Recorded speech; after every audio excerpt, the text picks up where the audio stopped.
এত সুন্দর পদ্ম বাগান, সেটাকে ছেড়ে রেখে যেতে মোটে ভাল লাগে না। তবে পরিস্থিতি তো মানুষকে যেতে হয়। এখন কালকে দেখিয়েছিলাম এটা শুধু ফুটেছে, আজকে তো এটা ফোটা আছে, এখন আজকে এটা ঝরে যাবে। এটা তুলে আজকে পুজো করে নিতে হবে। আর এখানে একটা ইয়েলো পিওনি, সেটা আধ ফোটা হয়েছে, বড় সুন্দর লাগছে দেখতে। আর মজার ব্যাপার হচ্ছে একটা মাইক্রো লোটাসের অর্ডার দিয়েছিলাম। এটা হচ্ছে মাইক্রো লোটাস, আইডিটা আমার এখনও ঠিক সড়গড় হয়নি, আমি ভুলভাল বলতে পারি। দেখুন দেখি, সেখানেও কিন্তু একটা কি সুন্দর কুড়ি দেখা দিয়েছে, দেখতে পাচ্ছেন? ওই যে কুড়ি। তো হেভি ব্লুমার আইডি হয়, আমি সেগুলোই অর্ডার দিয়েছি। কারণ এখনও আমি নিজেকে শিক্ষানবিশই ধরছি। ইনফ্যাক্ট আমি সারা জীবনই তাই থাকবো। তো এইরকম একটা অবস্থায়, ইনফ্যাক্ট তার পরের অবস্থাতেও কঠিন গাছে ফুল ফোটানোর যে একটা ব্যাপার, সেটা যেমন একটা আলাদা আনন্দ, তেমন সহজ গাছে সহজভাবে ফুল ফুটছে সেটাও খুব আনন্দ। আর বেসিক্যালি আমি খুব কঠিন জিনিস, জটিল জিনিস কটা হ্যান্ডেল করতে পারি না, আমার একটা অসুবিধা হয়। যার ফলে ঠিক আছে, যেগুলো খুব সহজে হচ্ছে, সুন্দরভাবে হচ্ছে, সেই রকম আইডি আমি প্রেফার করি। নমস্কার বন্ধুরা, নতুন ব্লগে আপনাদের সবাইকে স্বাগত জানাই। আশা করছি ভালো আছেন সবাই, যে যেখানে আছেন। পদ্ম গাছগুলোকে ছেড়ে যেতে হচ্ছে, গোপালটাকে আমার ছেড়ে যেতে হচ্ছে, এটা খুব কষ্টের। কিন্তু থাকবো হোটেলে, কী করে নিয়ে যাব?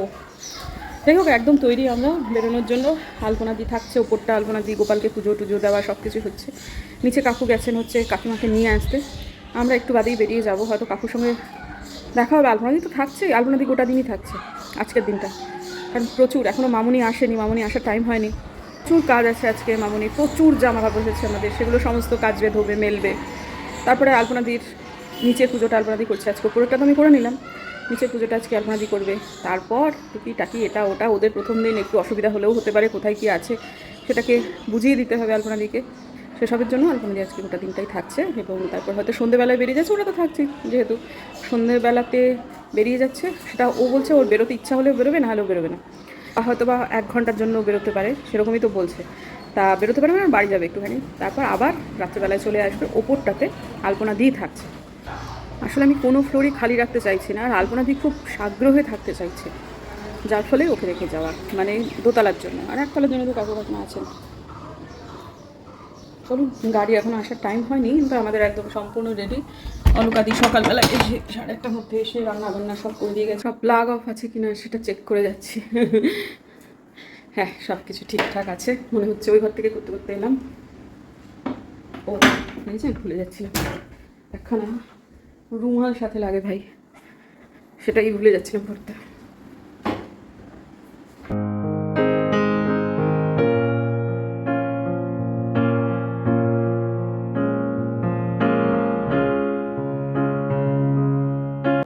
কাকু কাকিমা দুজনেই চলে এসেছেন। ওরা না আসা পর্যন্ত বাবা কিছুতেই বেরোতে চাইছিলেন না। আমাদের ফ্লাইটটা মোটামুটি ওই ধরুন 2:45 নাগাদ। এখন যখন বেরোচ্ছি তখন অনেকটা সময় হাতে নিয়ে যেহেতু বেরোচ্ছি, অপেক্ষা খানিকটা করাই যেত, সেই জন্যই বাবা অপেক্ষা করতে চাইলেন। যাই হোক, দুগ্গা দুগ্গা করে শুরু হলো যাত্রা। আর এই লেখাটা আমার খুব ভালো লেগেছে, তাই জন্য তুলে রাখলাম ক্যামেরাতে। আপাতত আমরা যাচ্ছি তো কলকাতায়, আপনারা সবাই জানেন। এবং খুব ভালো ভালো দুটো অভিজ্ঞতা হয়েছে, যেগুলো ভয়েস ওভারের মাধ্যমে আজকের দিনে হয়তো বা আমার কাছে বলা সম্ভব না। পরের দিনের ব্লগে অবশ্যই আমি সেগুলো শেয়ার করব। তার মধ্যে একটা অভিজ্ঞতা বলবো কি বলবো না সেটা নিয়ে একটু দ্বিধা ছিল, কিন্তু তারপর ঠিক করে দেখলাম যে না, ঠিক আছে, বলা যেতেই পারে। তো এখন আপাতত পেরোচ্ছি হচ্ছে এটা শক্তিগড়ের জায়গাটা আর কি, মানে আমার বাসটা এদিক দিয়েই যেত, স্কুল বাসটা। আমি এই রুট ধরেই কিন্তু যেতাম স্কুলে। আজকে সৌভাগ্যক্রমে শিলিগুড়ির রাস্তা এবং কলকাতার রাস্তা দুটোই দেখানোর সৌভাগ্য হবে। জানি না এটা তেমন সৌভাগ্য বা তেমন আউটস্ট্যান্ডিং কোনো কন্টেন্ট কিনা, কিন্তু আমার নিজের মনে হচ্ছে যে ব্যাপারটা আমার কাছে বেশ ভালো লাগার একটা তৈরি হচ্ছে। কলকাতায় যাচ্ছি অবশ্যই কিছু কাজ নিয়ে, তার মধ্যে একটা কাজ সম্পর্কে কিছুটা আভাস আপনাদের আগের দিন আমি দিয়েছি। আজকেও আমি এটুকু বলছি যে এখন স্টেট ইউনিভার্সিটিগুলো তাদের তো সব বেরিয়ে গেছে, তো মানে মেরিট লিস্ট সব বেরিয়ে গেছে। তাদের মধ্যে একটাতে টুপুরকে ভর্তি করা যায় কি না সে একটা সম্ভাবনা অবশ্যই তৈরি হয়েছে। কোথায় ভর্তি হচ্ছে, কী বৃত্তান্ত, কোন সাবজেক্টে, সেটা সময় হলে অবশ্যই আপনারা জানতে পারবেন। কিন্তু টুপু সিইউইটি দিয়েছে। সিইউইটিতে আমাদের প্রত্যেকেরই ইচ্ছা, ইনফ্যাক্ট টুপরেরও প্রচণ্ডভাবে ইচ্ছা যে সিইউইটিতে যদি হয় তাহলে সিইউইটিতেই পড়বে। কিন্তু সেটা যদি একটা ঠিকঠাক জায়গায় না হয় তাহলে আমও যাবে, ছালাও যাবে। সেই জন্য একটা স্টেট ইউনিভার্সিটিতে, সেটা কোন ইউনিভার্সিটির আন্ডারে সেটাও পরে আপনাদের বলছি, শুধু এইটুকু আমরা আপনাদের এখন বলতে পারি যে একটা মানে কলেজে, অবশ্যই ভালো কলেজে টুপুর ভর্তি হতে যাচ্ছে এই সময়টায়, অনেকগুলো কাজের মধ্যে এটা একটা কাজ। আর দ্বিতীয়ত হচ্ছে গিয়ে টুপুর শিলিগুড়িতে পড়ছে না, উচ্চশিক্ষা টুপুরে শিলিগুড়িতে হচ্ছে না, এটা আমরা একদম নিশ্চিত, সব দিক থেকে নিশ্চিত। তৃতীয় জিনিস হচ্ছে যে টুপুর কিন্তু উচ্চ মাধ্যমিকে সায়েন্স নিয়ে পড়েছে, শুধু আপাতত এইটুকু আপনাদের জানাচ্ছি, টুপুর কিন্তু সায়েন্সে কন্টিনিউ করছে না তার উচ্চশিক্ষা। এই ব্যাপারে ওর কোনো ক্ল্যারিটির অভাব নেই। তাহলে অনেকেই বলবেন যে তাহলে উচ্চ মাধ্যমিকে সায়েন্স নিল কেন? নিয়েছে, সেটা একটা ফেজ। বুম্বাদারও সায়েন্স ছিল উচ্চ মাধ্যমিকে, তাতে তার পরবর্তীকালীন উচ্চশিক্ষা কমপ্লিট করে কলেজে পড়াতে কোনো রকম অসুবিধে হয়নি, সে অনেক ব্যাপার জেনেছে। টুপুরেরও মানে বিজ্ঞানে উৎসাহ নেই তেমনটা নয়, তবে উচ্চশিক্ষা এটাও সিদ্ধান্ত, এবং বাবা মা হিসেবে আমরা এটাকে সমর্থন করাটাকেই একদম সঠিক বলে মনে করেছি। আচ্ছা, এখন পৌঁছে গিয়েছি বাগডোগরা এয়ারপোর্টে, এবং এই জায়গাটাতেই আমার একটা প্রথম দুর্দান্ত অভিজ্ঞতা হয়েছে, সেটা পরের ব্লগের জন্য তোলা থাকুক, কারণ এত ভয়েস ওভারে আমি বলতে পারবো না। আর এই জায়গাটা দেখছেন না, নিচে যে ওই কমলা রঙের যে একটা বেস, সেটা থেকে যে কালো রঙের জায়গাটা, এটা সিঁড়ির মতো প্রায় 1 ফিটের উপর উঁচু। এখানে আমি এসেছিলাম হচ্ছে আমার শ্বশুরমশাইয়ের জন্য। আমাদের তো স্পাইস জেট, এই জায়গাটাতে স্পাইস জেটের একটা কাউন্টার আছে, শ্বশুরমশাইয়ের হুইল চেয়ারটা আমরা সেখানে ডাকতে এসেছিলাম, ওরা ডাকলে তাড়াতাড়ি করে দেয়। তা সেইখান থেকে নামার সময়, ওই কালো থেকে কমলাতে নামার সময় একটা জিনিস হয়েছে, সেটা পরে আপনাদের সাথে শেয়ার করছি। তো যাই হোক, আপাতত আজকে ফ্লাইটে মানে এয়ারপোর্টে অসম্ভব ভিড়, প্রবল ভিড়। এখন ওই সব বাচ্চাদের বিভিন্ন স্কুলে গরমের ছুটির সময় তো প্রচুর ট্যুরিস্ট, যেটা বুঝতে পারছি। তো হুইল চেয়ারের যাত্রী ছিলেন 4 জন, এদের জন্য আলাদা হুইল চেয়ারের আলাদা একটা বাস দেয়, যার ফলে আমরা সবার শেষে উঠলাম। এবং তারপর আজকে অল্প সময়ের একটা ফ্লাইট, কিন্তু এয়ার পকেটে পড়েছে সাংঘাতিক বেশি। আর আমাদের ছিল হচ্ছে আজকে এমার্জেন্সি উইন্ডো, যেটা এমার্জেন্সি উইন্ডোর লেগ স্পেসটা খুব বেশি, আর আমাদেরকে ওরা বলে দিয়ে গেল আলাদা করে, বললো ইভ্যাকুয়েট 3বার বললে তারপর কি করতে হবে না হবে। এই রোতে কোনো বাচ্চা বসতে পারবে না, হাতে কোনো ব্যাগও রাখা যাবে না। আমাদের ছোটো ছোটো যে ব্যাগগুলো, এমনকি আমার শ্বশুরমশাইয়ের একটুখানি পার্স, সেটাকেও ওরা ওপরেতে তুলে দিয়েছে। তো যাই হোক, এখন আপাতত এই দিক দিয়ে যখন উঠছি, তখন তো ডানাটা এখানে, খুব একটা যে ভালো কিছু দেখতে পাবো এমন নয়, তবে এর আগে বহুবার উঠেছি নেমেছি, বাইরে যে দেখতেই হবে মানে সেরকম কিছু নয়। প্রথমবার যদি আমার এরোপ্লেন যাত্রা হতো, তখন হয়তো আমার মনটা খারাপ হতো, কিন্তু এমনিতে সেরকম ব্যাপার নয়। আর ভাবছিলাম যে ঘুমিয়েই কাটিয়ে দেবো, কিন্তু এত পরিমাণ এয়ার পকেটে পড়েছে, আসলে আবহাওয়া ভালো ছিল না, সেটাই হচ্ছে কথা। বাবার একটু অসুবিধা হয়েছে, কারণ অনেকটা সময় যখনই বাবার একটু ওয়াশরুমে যাওয়ার ব্যাপার তৈরি হচ্ছে, তখনই বলছে শৌচালয়ের প্রয়োগ এখন বর্জিত। ন্যাচুরালি বাবা যেতে পারছেন না। তো আর আমাদেরও যেটা হয়েছে, যে ভেবেছিলাম যে চোখ বুজিয়ে দিয়ে কাটিয়ে দেবো, ও মা, যখনই একটু করে চোখ বুঝছি, তখনই করে থর করে ভূমিকম্পের মতো মানে কাঁপতে শুরু করেছে। বেশিরভাগ সময়ই এই আমাদের সিট বেল্টে যে সাইন, সেটা অন ছিল। আর এরপরে দেখবেন বাবা ঢুলছে, টুপুরও একটু অল্প অল্প ঢুলছে, আমি ব্লক করছি। এই সময়টা একটা বেশ মনে হচ্ছিলো যে না ঠিক আছে, কিন্তু ওই সাইনটা কিন্তু এখনও আছে। হ্যাঁ, কিন্তু যেই মুহূর্তে আমি ক্যামেরাটা অফ করলাম, সাথে সাথে প্রবল ঝাঁকুনি শুরু হলো। সবাই যারা ঘুমিয়ে পড়েছিল তারা সবাই উঠে গেল। আর এই এমার্জেন্সি এক্সিটের যেটা হয়, সেটা হচ্ছে এদের জানলাতে কোনো রকম ঢাকনা নামানোর ব্যবস্থা নেই, এটা সারাক্ষণ খোলাই থাকবে, রোদ্দুর হলে রোদ্দুর, মেঘ হলে মেঘ, সেটা ভালো খারাপ দুইই আছে এর মধ্যে। তো এই সময়টা যেমন প্রবলভাবে নড়ছিল, সেটা হয়তো বা ক্যামেরা অতটা বোঝা যাচ্ছে না। তো দেখতে দেখতে খুব বিরক্ত লাগছিল আমার আজকে, মানে মনে হচ্ছিলো 50 মিনিট কেটে গেলেই হয়। তো যা হোক, কেটে গেল।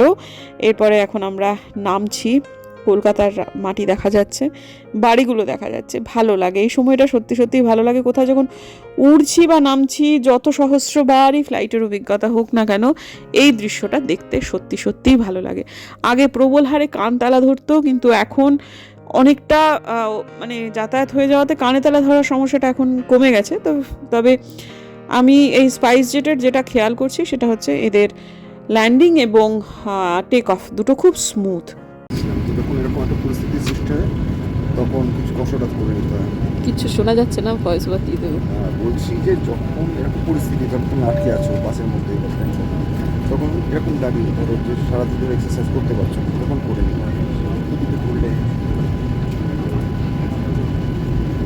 সামনে করলে পারলে নিজে ব্যাগগুলো দিয়ে সচল করে নেওয়ার চেষ্টা করি। হ্যাঁ,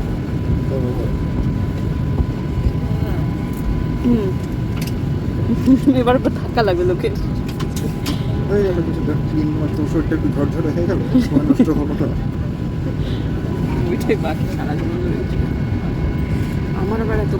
বাবার আজকে খুব কষ্ট হয়েছে, এই বাথরুম টাথরুম যাওয়ার ব্যাপারে সমস্যা হয়েছে। তো এর মধ্যে বাবাকে নিয়ে ওই নামার আগ দিয়ে মুম্বাদা একটু ওয়াশরুম গিয়েছিল, আর এমনিতেই সবাই নেমে যাওয়ার পর তারপরেতে আমরা ওই হুইল চেয়ারের জন্য যারা ছিলাম তারা সবাই যাব। তো আমাদেরকে না চড়িয়ে দিল একটা বাসে, মানে এই বাসটাই লাস্ট বাস, এরপর ওই যারা হুইল চেয়ার আছে তাদের নিয়ে আর একটা বাস যাবে। তো বললো যে আপনারা চলে যান, বেল্টে চলে গেছে আপনাদের লাগেজ, সুতরাং সেটা একটু অসুবিধা হয়ে যেতে পারে। তো বুম্বাদার মোটে যাওয়ার ইচ্ছা ছিল না, আমারও ইচ্ছা ছিল না বাবাকে ওভাবে একা রেখে, কিন্তু ওরা চলে যেতে বললো। তা বুম্বাদা ওই গেটের সামনেটা দাঁড়িয়ে আছে, আমি আর টুপুর ছুটলাম হচ্ছে 8 নম্বর বেল্টের দিকটায়, কারণ ওখানে আমাদের লাগেজগুলো সমস্ত কিছু দেবে। আচ্ছা, তো তারপর গিয়ে দেখলাম যে না খুব একটা ভিড় কিন্তু হয়নি, আর হ্যাঁ অনেকে নিয়ে বেরিয়ে গেছে ঠিক কথা, কিন্তু তাই বলে এমন নয় যে আমরা আমাদের জিনিসপত্র পাইনি। তো তারপরে যেটা হলো যে বুম্বাদা এখানে সুগার ফ্রি একটা চকলেট কিনবে জন্য এয়ারপোর্টের ভেতরে এই কোকো কার্ট বলে জায়গাটা, সেখান থেকে কিনলো, খুব খুশি আজকে এখান থেকে কিনে। তারপর হলো আজকে দ্বিতীয় একটি ঘটনা, যেটা আজকের দিনের ব্লগে হয়তো বা বলা সম্ভব না বন্ধুরা, ভয়েস ওভার করে না এত কথা বলা যায় না জানেন, সামনে বসে না বললে, আর সামনে বসে বলাই যেত, কিন্তু এত ক্লান্ত হয়ে পড়েছি। আর আজকে ঠিকঠাক করে আমাদের লাঞ্চটা হয়নি। তো এই যে দেখুন, এটা হচ্ছে এমার্জেন্সি, যেটা আমরা আজকে সারাক্ষণ ভাবছি যে কেবলমাত্র এমার্জেন্সি এক্সিট, এমার্জেন্সি জানলা, এগুলোই আমাদের কেবলমাত্র আজকে পড়ছে এই সময়টাতে। সেটা হচ্ছে যে বুম্বাদার বুকিং করা ছিল গোয়াই বিবো দিয়ে একটা সে ভদ্রলোক না ধরছে ফোন এবং বলছেন 5 মিনিট, করতে করতে প্রায় 40 মিনিট পর ওদের কাছে কমপ্লেন করবার পর ওরা দ্বিতীয়বার একজনকে ঠিক করে দিল। তারপর আমাদের গাড়িটা হলো আমরা এই এয়ারপোর্টে বসে বেরোতে মানে এই সময়টায় ওই বসা এবং বেরোনোর সময়ের ব্যবধান প্রায় 45 মিনিটের। তো এতক্ষণ টুপুরকে বলছিলাম দেখ এই জায়গাটাতে এতক্ষণ আমরা ছিলাম এই মেঘের মধ্যে, তো যেটা বলছিলাম এই সময়টাতে আমার একটা খুব অভূতপূর্ব অভিজ্ঞতা হয়েছে, যেটা আমি পরবর্তী কোনো ব্লগেতে, অবশ্যই পরের দিনের ব্লগেতে অবশ্যই আপনাদেরকে জানাবো। আর কি দেখাই না দেখাই পরের দিনের ব্লগে সেটা পরের কথা, কিন্তু আমি এই অভিজ্ঞতা দুটো অবশ্যই আপনাদের কাছে শেয়ার করব। তো এখন কলকাতার রাস্তা দেখছি, ভালোই লাগছে। প্রসঙ্গত জানাই, আগেরবার কলকাতায় এসে আমরা কয়েকটা ফ্ল্যাট দেখেছিলাম বটে, তবে টুপুর যদি উচ্চশিক্ষা কলকাতায় হয় তবেই হয়তো বা আমরা কলকাতা ফ্ল্যাটের কথা চিন্তা করব বা সিরিয়াসলি আর একটু বেশি এগোবো। তা নইলে কিন্তু কোনো পারপাস ছাড়া কলকাতায় যেমনি একটা ফ্ল্যাট কিনে রেখে দিয়ে ফেলে রাখবো ওরকম কিন্তু নয়। হয় টুপুরের উচ্চশিক্ষা, নাহলে কোনো একটা পারপাসে ফ্ল্যাট কেনা, মানে একটা আবাস তৈরি করা, কারণ অনেকগুলো টাকা ইনভেস্ট করে রাখা, তো সেটা কোনো একটা উদ্দেশ্য ছাড়া কিন্তু আমরা করব না। তো যাই হোক, আপাতত অনেকের কাছেই অনেক প্রশ্নের উত্তর হয়তো বা আপনারা পেয়েছেন এতদিন। মনে মনে শুধু এইটুকু আমি বলতে পারি বন্ধুরা, যে এখনই সবটুকু বলবার সময় আসেনি। এই ঘটনা যদি কেবলমাত্র আমাকে নিয়ে হতো তাহলে হয়তো বা আমি বলতে পারতাম, কিন্তু টুপুর সম্পূর্ণ একটা আলাদা মানুষ, চ্যানেলটা টুপুরের নয়। আর টুপুরের জীবনের প্রাইভেসি অবশ্যই তাকে সম্মান আমাদের করতে হবে যতই হোক। এর আগে বিভিন্ন ব্লগে আমি বলেছি, আবারও বলছি যে টুপুর আমাদের সন্তান, আমরা কিন্তু টুপুরের প্রভু নই। যাই হোক, আজকে এবারে তো বুম্বাদা খুব ভালো একটা হোটেল বুক করেছে। আসলে কলকাতায় মানে একেবারে স্টার রেটিং হোটেলগুলো বুক এই জন্য হয় না যে কলকাতায় তো বুম্বাদার আর একটা বাড়ি ছিল, কলকাতায় আসা মানে ওর কাছে ফ্ল্যাটে আসা, বাড়ি আসা। ও না কলকাতাকে খুব একটা যে এক্সপ্লোর করবার জায়গা সেটাও করেছে বাড়িতে থেকেই, কিন্তু মানে ওই বিশাল ভালো টোটেলে থাকতে হবে এইটা না ওর কখনোই মনে হয়নি, জানেন তো। যার ফলে ও একেবারে বাড়িতে যেরকমভাবে থাকি সেই রকমভাবে থাকতেই পছন্দ করে। এমনিতে আমরা বিভিন্ন জায়গায় ঘুরে বেড়াই, আপনাদের প্রত্যেকের কাছে যারা আমার নিয়মিত ব্লগ দেখেন আপনারা জানেন যে কলকাতা ভিন্ন অন্যান্য জায়গায় যখন আমরা বেড়াতে যাই আমাদের হোটেলগুলোর মান কীরকম হয়ে থাকে। খুব খারাপ হোটেল কিন্তু হয় না, কিন্তু কলকাতায় আগেরবার হোটেলটা অতটা ভালো মোটেই ছিল না। মানে আগেরবার প্রথম যে হোটেলটা, দ্বিতীয় যেটা যেটা ছিলাম হয়তো স্পেসটা কম ছিল, কিন্তু হোটেলটা মোটেই খারাপ ছিল না ভাই। আর আমাদের স্পেসটা কম লেগেছিল কারণ আমার ট্রলিগুলো অস্বাভাবিক বড় ছিল। এবারে মাত্র আমাদের 19 কিলো হলো দুটো ট্রলিতে, আর আগের বার আমাদের 57 কিলো, মানে 60 কিলো পেতে পারি 57 কিলো হয়েছিল, কারণ আমরা ঠান্ডার জায়গায় বেড়াতে গেছিলাম। ওই ট্রলিগুলো নিয়ে আমাদের ম্যানেজ করতে অসুবিধা হচ্ছিল, না হলে ওই হোটেলটা খারাপ কিছু ছিল না। আর এবারে আমরা ওই রেজেন্টা অর্কোজ যে একটা ইয়ে আছে সেটা আপনারা দেখে নিতে পারবেন। সেটা আমি নামটাও কি ঠিক বললাম কি না সেটাও বলতে পারছি না, একটু দেখে বলতে হবে আসলে। সেই হোটেলটা খুবই ভালো হোটেল এবং আমরা এবার এখানেতেই থাকবো। তো আসলে প্রত্যেকটা মানুষের না চিন্তাভাবনার কিছু প্যাটার্ন থাকে, সেটাকে ভাঙতে মানুষের খানিকটা সময় লাগে। কলকাতায় এসে এই ধরনের স্টার রেটিং হোটেলে থাকাটা, মানে কলকাতা তো ওর বাড়ি, কলকাতা তো আমাদের কাছেও একটা এইরকমই একটা ব্যাপার। তো কাজেই এই ধরনের হোটেলের কথা আমরা আগে ভাবিনি। একটা সিম্পল হোটেলে থাকবো, যে বেসিক জিনিসপত্রগুলো থাকবে, মনে হবে যেন বাড়ি। হ্যাঁ, যে একটা এসি থাকবে, ভালো একটা বাথরুম থাকবে। কিন্তু আগের বারে বাথরুমের অভিজ্ঞতাটা আমাদের এত খারাপ হয়েছিল, মানে একটা রাত যে কীভাবে ছিলাম, তারপর থেকে ওরও মনোভাবের বদল ঘটেছে, আমাদের প্রত্যেকেরই, যে না ভাই থাকতে গেলে ভাই এটাকে এইভাবেই থাকতে হবে। তো বাথরুমটাই দেখাতে এলাম প্রথমে, খুবই ভালো লেগেছে আমাদের সব মিলিয়ে মিশিয়ে। আর এদের পরিষেবা আউটস্ট্যান্ডিং, মানে কোনো কথা হবে না। আচ্ছা, হোটেলটার নামটা ঠিকঠাক বলে দিই, এটা হচ্ছে রেজেন্টা অর্কোজ। মানে বেশি ক্যাজুয়াল অ্যাপ্রোচ হয়ে যাচ্ছিলো ব্লগে, নামটা ঠিকঠাক বলতে পারবো না, অথচ এই হোটেলেই আছে, চতুর্দিকে হোটেলের নাম লেখা রয়েছে। যখন প্রথমে এসে একটা অনিয়ম করেছি, সেজন্য হাসু হাসু করলাম, সেটা হচ্ছে একটা দুধ চা খেয়েছি, কি ভালো খেতে লাগলো। আর আজকে আমাদের এটা হচ্ছে সন্ধেবেলার জলখাবার আমরা প্রচুর পরিমাণে নিয়েছি, কারণ ওই যে আমি সকালবেলায় বললাম যে আমাদের দিদি এসে, ওই অলকা দিয়ে এসে রান্নাবান্না করে দিয়ে গেছে, সেটা খেয়ে আমরা বেরিয়েছিলাম। তারপর আর তেমন কিছু ভারী তো খাওয়া হয়নি লাঞ্চে, অসম্ভব খিদে পেয়েছিল, তাই জন্য প্রচুর অর্ডার করেছি, প্রচুর খেয়েছি, খেয়ে আর ডিনার করতে পারিনি। সুপ্রভাত বন্ধুরা, আগের দিনের ব্লগটা তো শেষ করিনি, কারণ অসম্ভব টায়ার্ড হয়ে পড়েছিলাম। আমি ওই যে আপনাদের দেখলেন যে ইভিনিং স্ন্যাক্স খাচ্ছি, সেটা এত পরিমাণ হয়ে গেছিলো যে আমাদের পেট পুরো ভর্তি হয়ে গেছিলো। আর যে টাইমে আমরা ওটাকে খাচ্ছিলাম, আর ধরুন তার ওই আধ ঘন্টা পরই মোটামুটি আমাদের ডিনার টাইম হয়ে যায়। আর যেহেতু অতগুলো খেয়েছি, মানে এত খিদে প্রচুর পরিমাণ হয়ে গেছিলো, আমাদের আর ডিনার হয়নি। তা আমি ভেবেছিলাম যে ডিনার যখন হবে না বুঝতেই পেরে গেছিলাম, তখন একটু শুয়ে নিই, একটু বাদে উঠে ব্লগটা এন্ড করবো, আগের দিনের ব্লগটা এডিট করবো। শুয়েছি, মার ফোন এসেছে, তখনও কথা বলতে পারছিলাম না, এত টায়ার্ড ছিলাম। আর ভালো বিছানায় ভালো ঘুম হয়, এই যে আমার টেরিবেরি, ভালো বিছানায় ভালো ঘুম হয়েছে। রাত্রেবেলায় 3টের সময় মাসেল ক্র্যাম্প করেছে, সেই কাপ মাসেল, পাটা বার করা ছিল একটা পা, ঠান্ডা লাগলো আমার একটু, হয় ওটা, যাই হোক, তখন আমার প্রথম ঘুম ভেঙেছে। তারপরে যাই হোক, খুব ভালো কালকের দিনটা গেছে। হ্যাঁ ঠিক গেছে, ঠিক কথা, কিন্তু পরিশ্রম গেছে, ভালো ঘুম হয়েছে, সব মিলিয়ে মিশিয়ে ফ্রেশ উঠেছি, এটা একটা ভালো ব্যাপার, এটাই আর কি। তো যাই হোক, চলুন আজকের দিনের জন্য বিদায় নিচ্ছি। অনেক কিছু কালকে দিনে হয়েছে আমাদের সাথে, আমি সবটুকু হয়তো ভয়েস ওভারে আমার পক্ষে শেয়ার করা সম্ভব হয়নি, আজকের দিনের ব্লগেতে শেয়ার করার চেষ্টা করবো সেগুলো। চলুন, দেখা হচ্ছে কালকের নতুন ব্লগে। ভালো লাগলে অবশ্যই সাবস্ক্রাইব করবেন, পাশে নোটিফিকেশন বেলটাকে অন করবেন, যাতে ভিডিও দিলেই নোটিফিকেশন চলে যায় আপনাদের কাছে। দেখা হচ্ছে আজকে, মানে পরের দিন, আপনারা দেখবেন পরের দিন একটা নতুন ব্লগে।